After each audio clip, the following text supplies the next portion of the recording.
What if Saitama wasn't around? Which monsters and heroes would rule the One Punch Man universe? Today, we reveal the 10 characters who come closest to challenging the unbeatable Baldy. What's up, guys, and welcome back. Today, we're breaking down the 10 strongest beings in One Punch Man. Not just by raw power, but by danger scaling. And how they could threaten the world without Saitama stopping them. This isn't just a power level list. We're looking at who truly represents the biggest threat in a Saitama-less world. Let's jump right in. Kicking things off at number 10, we have Superalloy Darkshine. This guy is a walking, talking tank of pure, unadulterated muscle. His body is so dense that most dragon-level monsters can't even leave a scratch on him. Physically, he is one of the toughest humans to ever exist. He doesn't need fancy techniques or energy beams. His defense is his offense. The guy literally shines. His biggest weakness, though? A fragile mind. One good verbal smackdown, and he's down for the count. But in a straight-up physical brawl, without Saitama to one-punch everything, Darkshine would be a top-tier defender of humanity, capable of outlasting nearly any foe. Next up at number 9 is Guketsu. Before he became a monster, he was a martial arts legend, the first ever super fight champion. After swallowing a monster cell, he became an absolute nightmare. He casually destroyed entire stadiums, single-handedly defeated multiple S-class heroes and their disciples, and had the terrifying ability to turn other powerful fighters into monsters. He was intelligent, tactical, and overwhelmingly strong. If Saitama hadn't shown up to casually flick his head off, Guketsu could have built a monstrous army of martial arts masters that would have been a world-ending threat. His potential for growth was insane. Coming in at number 8, we have the Homeless Emperor. This is a character who proves you don't need muscles to be a god-level threat.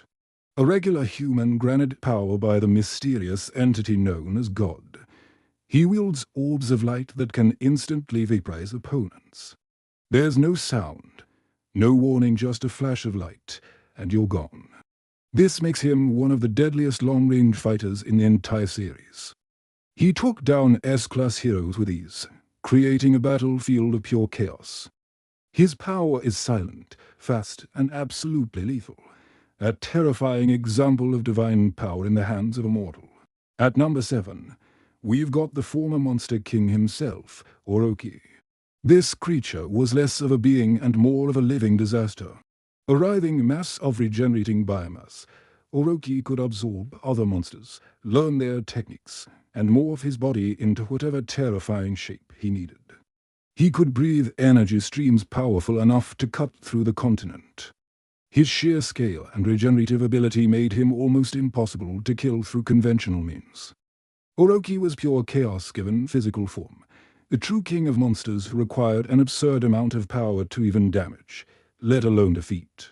Now for number 6, we have Gru, specifically in his pre-awakening, pre-monster form. This is Gru, the hero hunter, at his most human, and he was still a complete terror. A martial arts prodigy, he could adapt instantly to any opponent, copy their techniques just by seeing them, and systematically dismantle S-class heroes one by one. His evolution during battle was second to none. He wasn't relying on brute force alone. He was using skill, prediction, and an unbreakable will to overcome opponents far stronger than him. This version of Gru proved that with enough skill, a human could challenge the strongest monsters. Breaking into our top 5, it's Tatsumaki, the Tornado of Terror. As the S-class ranked hero, she is humanity's ultimate weapon, aside from Saitama. Her psychic power is on a completely different level. We're talking about lifting entire cities out of the ground, twisting landscapes like they're wet towels, and crushing dragon-level monsters into paste without even breaking a sweat. Her psychic barriers can withstand unbelievable punishment, and her offensive output is enough to rewrite the outcome of any battle instantly. In a world without Saitama, Tatsumaki would be the planet's last and best line of defense against any threat. At number 4, we have a being who pushed Tatsumaki to her absolute limits, Psychos in her fused form with Orochi. This is what happens when you combine a genius-level psychic with the raw biomass of the Monster King.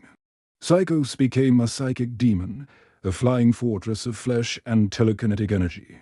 Her most infamous feat was firing a laser beam so powerful it sliced off a massive portion of the Earth's crust. If it weren't for Tatsumaki's intervention, that single attack could have caused a planet-level extinction event.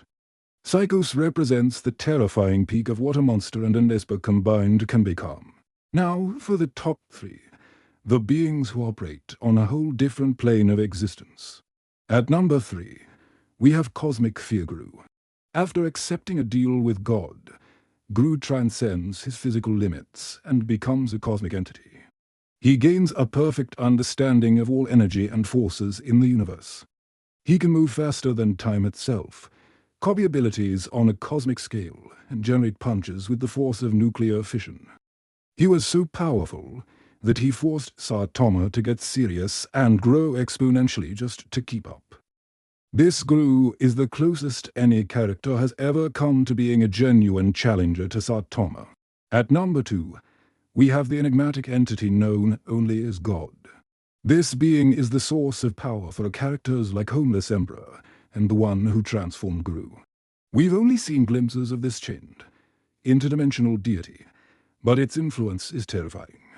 It grants unimaginable power at a terrible price, corrupts the minds of those it touches, and can seemingly erase beings from existence just by pulling their life force away.